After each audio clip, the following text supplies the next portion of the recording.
ಏನು ಜಾತಿ ಕಾಲಮಲ್ಲಿ ಬೇರೆ ಏನು ಸಬ್ ಕಾಸ್ಟ್ ನಮೂದು ಮಾಡ್ಬೋದು, ಕೇವಲ ವೀರಶೈವ ಲಿಂಗಾಯತ್ ಅಂತ ನಮೂದು ಮಾಡ್ಬೋದು ಅಂತ ನೋಡಿರಿ. ಅವರು ಆ ಸ್ಟೇಜ್ ಮ್ಯಾಗ ಏನಿದ್ರಲ್ಲ ತ್ರಿವಳಿಗಳು, BSY, ಬಿ ಅಂದರೆ ಭೀಮಣ್ಣ ಖಂಡ್ರೆ ಪರಿವಾರ, ಎಸ್ ಅಂದರೆ ಶಾಮನೂರು ಶಿವಶಂಕರ ಪರಿವಾರ, Y ಅಂದರೆ ಯಡಿಯೂರಪ್ಪ ಪರಿವಾರ, ಮತ್ತು ಅವರು ಬೀಗರು. ಅವರು ಜಾತಿ ಕಾಲಮ್ನಾಗ ಏನು ಬರ್ಸ್ಯಾರ ಅನ್ನೋದು ಹೇಳಿ. ಅವ್ರ ಜಾತಿ ಕಾಲಮ್ನಾಗ ಏನು ಬರ್ಸ್ಯಾರ? ವೀರಶೈವ ಲಿಂಗಾಯತದ ಬರ್ಸ್ಯಾರ.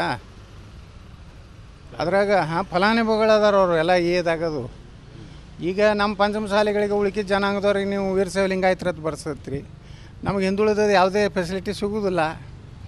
ಅದಕ್ಕೆ ನಮ್ಮ ಕೂಡಲ ಸಂಗಮ ಶ್ರೀಗಳು ನಾವೆಲ್ಲ ಕೂಡಿ ನಿರ್ಣಯ ಮಾಡ್ತೀವಿ, ನಾವೇನು ಹಿಂದೂ ಪಂಚಮಸಾಲಿ ಬರ್ಸ್ಬೇಕು ಅಥವಾ ವೀರಶೈವ ಲಿಂಗಾಯತ ಬರ್ಸ್ಬೇಕು ಅನ್ನೋದು. ಇನ್ನು ಕೆಲವೇ ದಿವಸನಾಗ ಒಂದು ಸಭೆ ಕರೆದು ನಿರ್ಣಯ ಮಾಡಿ ನಮಗೆ ಹಿಂದೂ ಪಂಚಮಸಾಲಿ, ಹಿಂದೂ ಗಾಣಿಗ, ಹಿಂದೂ ಬಣಿಜಿಗ ಅಂದ್ರೆ ನಮ್ಮ ಮೀಸಲಾತಿ ಸೌಲಭ್ಯ ಸಿಗ್ತಾವೆ.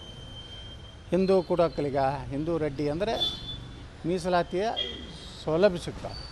ಮತ್ತು ಅದನ್ನು ಬಿಟ್ಟು ನಾವೆಲ್ಲ ವೀರಶೈವ ಲಿಂಗಾಯತ ನಾವು ಬರ್ಸೋದು ಲಾಭ ಹೊಡೆಯೋರು ಅವ್ರು ಅಂದ್ರೆ ಅದಕ್ಕೆ ನಮ್ದು ಒಪ್ಪಿಗಿಲ್ಲ. ಈಗ ನಮಸ್ಕಾರ ಸರ್. ಸ್ವಾಮೀಜಿ ಕೂಡ ಅದನ್ನೇ ಹೇಳಿದ್ದಾರೆ, ನಾವು ಆ ಥರ ಬರ್ಸಲ್ಲ, ವೀರಶೈವ ಲಿಂಗಾಯತ ಅಂತ ಬರ್ಸಲ್ಲ, ಪಂಚಮಸಾಲಿ ಮೀಸಲಾತಿಗಾಗಿ ನಾವು ಲಿಂಗಾಯತ ಪಂಚಮಸಾಲಿಯನ್ನು ಬರ್ಸ್ತೀವಿ ಅಂತ. ನೋಡಿ ಸರ್, ಇವತ್ತು ಲಿಂಗಾಯತರಲ್ಲಿರುವಂಥ ಎಲ್ಲ ಉಪಜಾತಿಯವರು ಯಾರೂ ವೀರಶೈವ ಲಿಂಗಾಯತರು ಬರ್ಸಿಲ್ಲ.